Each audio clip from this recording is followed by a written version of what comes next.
how to download and install T3 Arena on Android and tablets.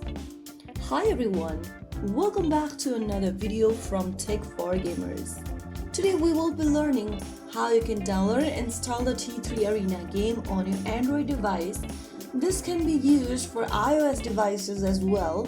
Just follow along till the end. First of all, make sure that the device you are using is connected to a stable internet.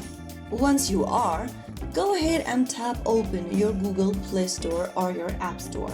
Soon after you do that, go to the search bar and type in T3 Arena and search.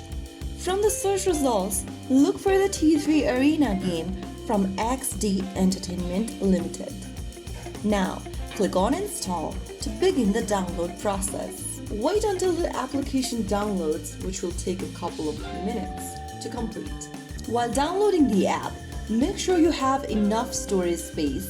T3 Arena requires additional downloads after installation. Make sure that you've used a stable Wi-Fi connections to avoid interruptions during downloads and updates. Once the installation is done, click on the play button to launch open T3 Arena.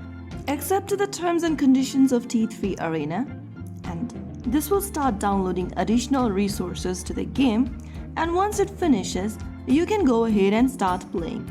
And there you have it. That is how you can easily download and install T3 Arena on your Android or tablets. If you found the video helpful, don't forget to like, share and subscribe to our channel. I will be back again in the next video. Thanks for watching.